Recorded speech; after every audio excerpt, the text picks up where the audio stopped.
Hello and welcome to another episode of I Can Sew Make That. I'm your host, Corrine Douglas with Sewing Works, and today we're going to be making an adorable summer t-shirt out of knit. And I'm going to show you how to do this on your regular sewing machine. Some tips I can give you are if you have a dual feed sewing machine or a machine that has traction or a feed dog on top as well as the bottom, that can help you ease your knit as you're working with some of those difficult to work with seams. And then we're going to be working with 5 different pattern pieces, which you can create from either a t-shirt you already own and use that as a template, or there is tons of free patterns available if you want to go look on the internet. The one I am using is from Deer and Doe, and it's a free download if you subscribe to their newsletter. It's called the Plantain Tee, and I'm going to make a couple modifications because I always have to tweak it a little bit to make it more my style. And it only takes 5 simple steps. So first we're going to be putting the shoulder seams in, then we're going to add a neckline, then we'll do the side seams, and then we're going to do some hemming. Oh, I forgot the sleeves. The sleeves are after the neckline. I was like, that's only 4 steps. Anyway, let's go over to my ironing board and I'll show you how we're going to get started. Before you begin sewing, I want to make sure and mention that you need to pre-wash your fabrics when you make garments because they're going to be laundered very often.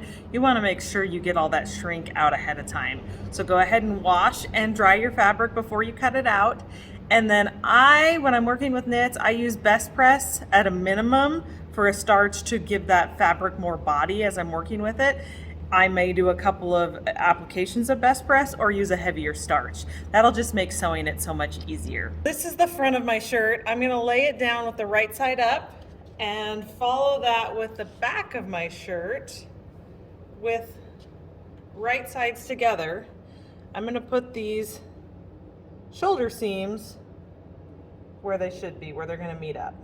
You often want to add stabilization to your shoulder seam in a knit garment because this can get ripply and weird if you wear it and launder it a lot without stabilization. You can either use clear elastic, some people use a product called Stay Stitch. I'm going to use a fusible web in a couple of spots today, which is going to help with my seams, to press my seam allowance where I want, and also to give me a little bit reinforcement on this knit so when you're using your regular sewing machine you don't get it shoved down in your stitch plate. Since I have 1/2 inch fusible web, I'm cutting that down. My pattern calls for 3/8 inch seam allowance. I am putting this on the back piece of my fabric because that's the way that the seam allowance is going to press. So after I sew this seam, I'm going to flip the seam allowance down and iron it down. And it will hold that in place while I do the rest of my construction. Once you get your shoulder seams in place, we're going to pin those, and now I'm going to talk to you about the stitch that we use when we sew on stretchy fabrics, which is the stretch stitch. On your Bernina, it should be stitch number 11. So let's see how that works. I'm going to select stitch number 11, the stretch stitch, and you'll see it looks like a little bit of a lightning bolt. I tend to take this stitch up to at least 2.5. And in fact, I must have updated my machine because I want to override that stitch so that every time I use the stretch stitch, it's a little bit longer. What that does is it keeps the needle from jamming your fabric down into your stitch plate very badly because the feed dogs are moving the fabric quite a bit under it. If your feed dogs are moving just a little bit, that needle tends to build up the fabric and punch it down. So be very careful when you're starting and stopping to make sure that that doesn't happen. Now that extra little bit of stabilizer we put on is going to help with that as well. To get my seam allowance set up, I like to use this tool that came with my 1/4 inch foot as a seam guide. And I have my 1D foot on, which is about a 3/8 inch seam. I might have to bump my needle over just a hair to get that exactly where I want it, and that allows me to use the feed dog system on top. So I'm getting traction from the presser foot side and the feed dog side. When you're sewing on knits, it's important not to start at the very bitter edge. We're going to be sewing another seam on that side. That will also help prevent dive down into your stitch plate. I often will use a pin to kind of hook the back of the fabric to keep it rolling forward as we get started. Once you get some movement going, it should be pretty easy to feed. Slow is the name of the game. If you get going too fast, you may end up getting some unintentional gathering or balling up and have that dive down problem.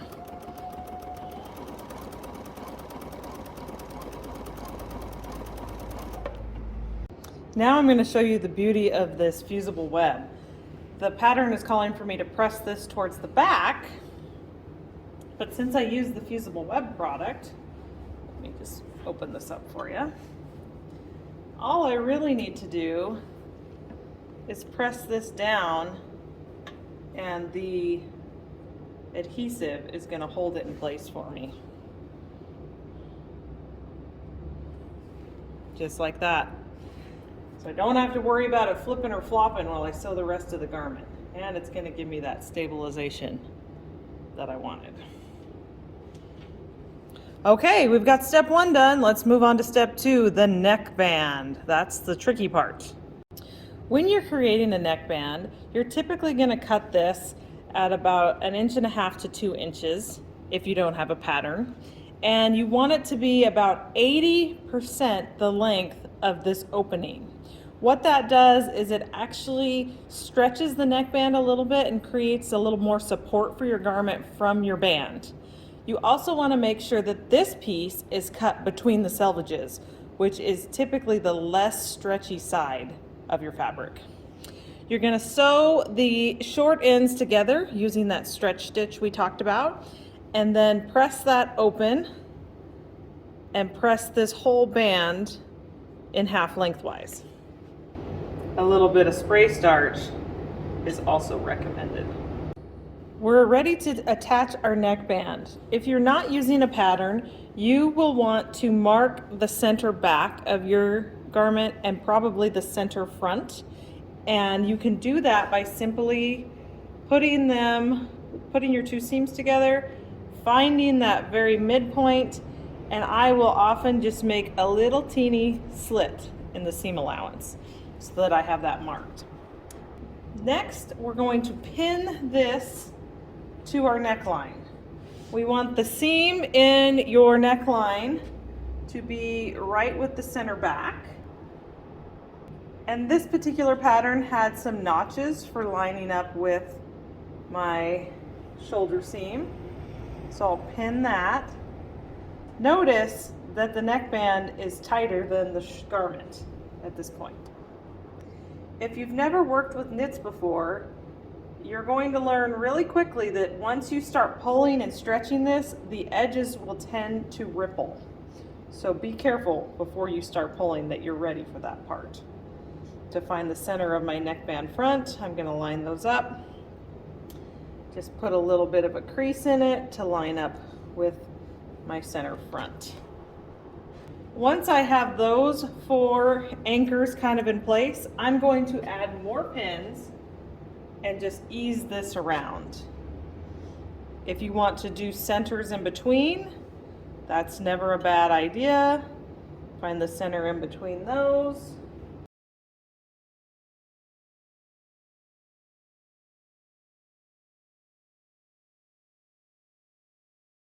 Now I have a lot less area that I need to ease. Now before I finish this, I'm going to put my pins on either side, and one of the modifications I'm going to do is I'm going to add a gather along this neckline. So I have the back of my neckline fairly well pinned, and then from that kind of center front on the left and right side, I have hand stitched a basting stitch with the knot from there to the center. Now I'm going to do the other side. You want to stay within your seam allowance, and I'm taking about 1/4 inch stitch. So up, down, up, down. It doesn't have to be perfect. I just want to give that little bit of a gathered look for interest.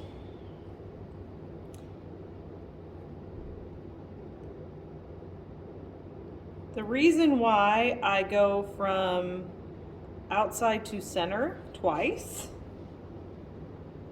is because I want to be able to control the gather on both sides.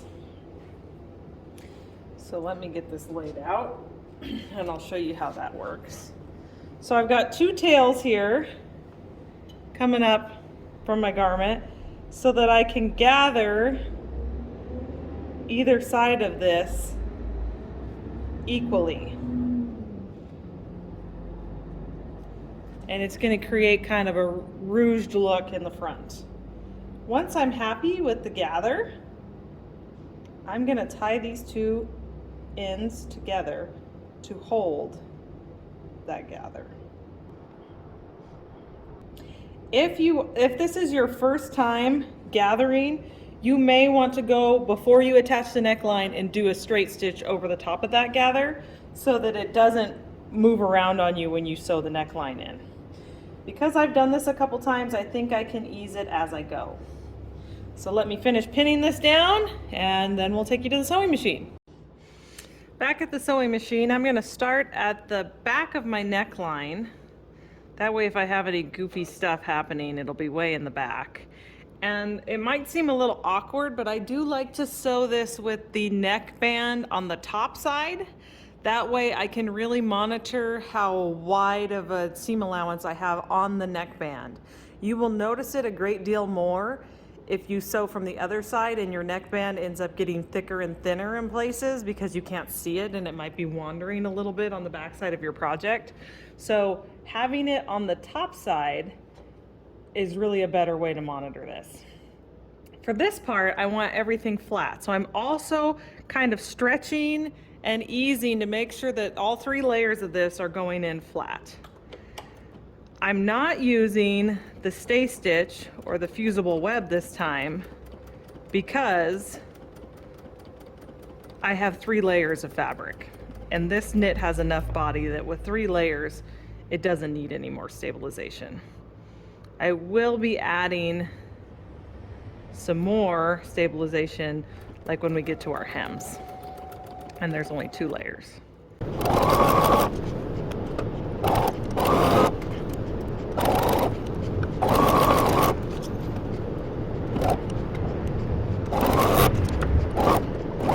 All right, I'm at the pin where my gathering starts. For this, I have intentionally put a lot of pins in here since I did not stay stitch in my gather, so that it's kind of holding the sort of pleats or gathers in a uniform configuration. I'm not just going to bunch this all up to the middle. So I'm really going to try to sew right up to my pins before I pull them.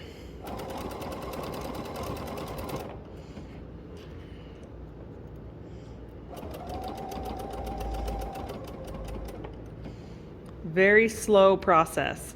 When you're doing your neckline, this is probably the most crucial, the most visual thing you're going to have on your garment. So please go slow. It's really difficult to rip this out and not leave scars, especially this stretch stitch. So just take it nice and slow.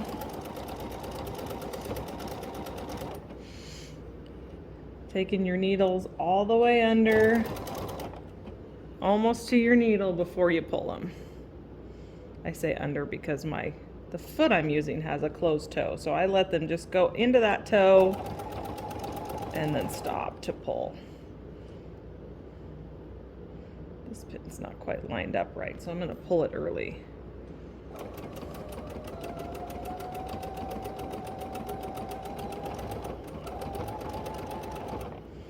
Almost to it, and pull. And then when I get to about here, the gathering is going to stop. And then I'll finish the other side. Once you've got your neckband attached to your main shirt, you want to make sure that you look on the side that you had down, which would be the shirt side in my case, to make sure you evenly caught that shirt top. Then you're going to use your spray starch to press the seam down towards the shirt. In the pattern I used, it calls for top stitching on this seam, which is a great idea, but I think it's gonna make my neckline look a little strange with these ripples in it. So I'm not gonna top stitch this. I'm gonna go straight to step number 3, which is gonna be putting the sleeves in. On to step number 3, attaching the sleeves. If you are using a pattern, you will often have markings, and they typically mark the front of the garment with a single ear mark and the back of the garment with a double, which I usually just make a flat-sided ear mark, and that's going to be a good base for where you start pinning. This particular pattern also had a center mark. If yours doesn't, you can go ahead and fold it in half to find that center mark, and we're going to line that up with the seam on your shoulder. So I'll pin that first. Then this is kind of weird because we're sewing curves and they're opposite curves. So we want to pin our landmarks, which is our little ear marks from our pattern, and then we'll also pin the ends of the garment, the two edges, and then we'll probably ease in 1 or 2 more pins in the in-betweens. Just can't hardly have too many pins. So I'll go ahead and finish pinning this sleeve and the next, and then we'll sew them on.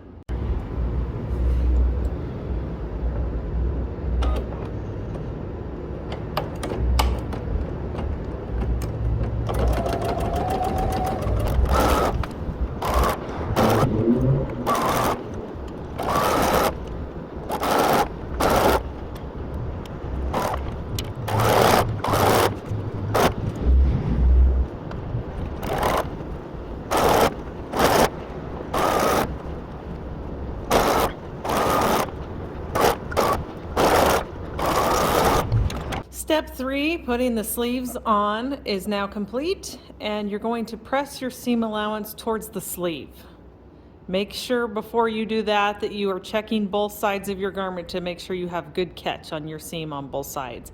Sometimes when this knit gets pulled, it likes to roll and can get caught up in your seam. So make sure it's how you want it before you press it. Next, I love tops like this because the next side seam is going to be one continuous seam up this side and one continuous seam up the other side. Back at the ironing board, I have pressed my seam allowance towards the back of my shirt, and now I'm going to show you how I love this fusible web for not only reinforcing my seams, or my hems, excuse me, but also making them super easy to do. So we're going to start on the side seam, and I'm going to run this 1/2 inch fusible web with my iron all the way around. Takes about a 5-second hold to get it to stick.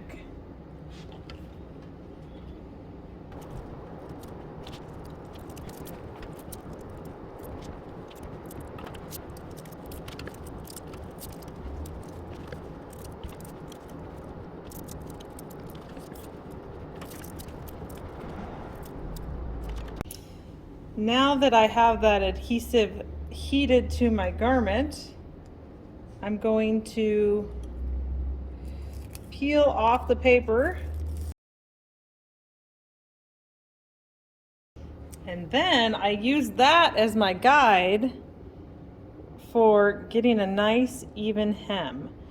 And as you heat this again, it's going to hold that press. You're fusing the two sides together.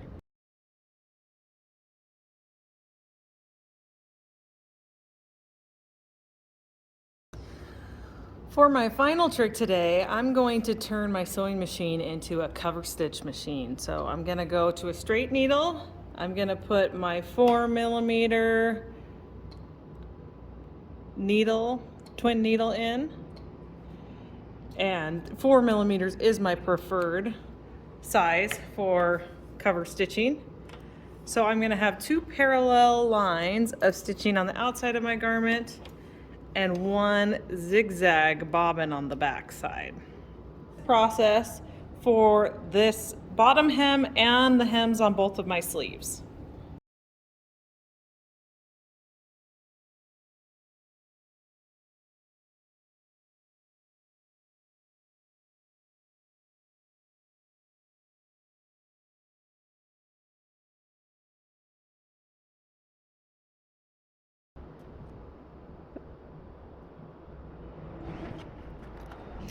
Again, I like to start on a side seam, just seems like a good place to start and stop.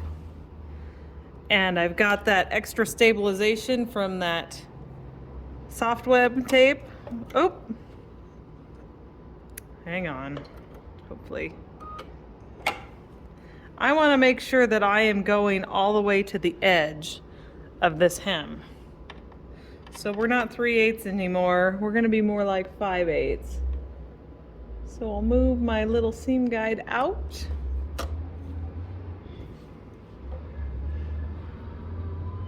Use my fingers to double check. Yes, that is more appropriate with where I want my hem to be.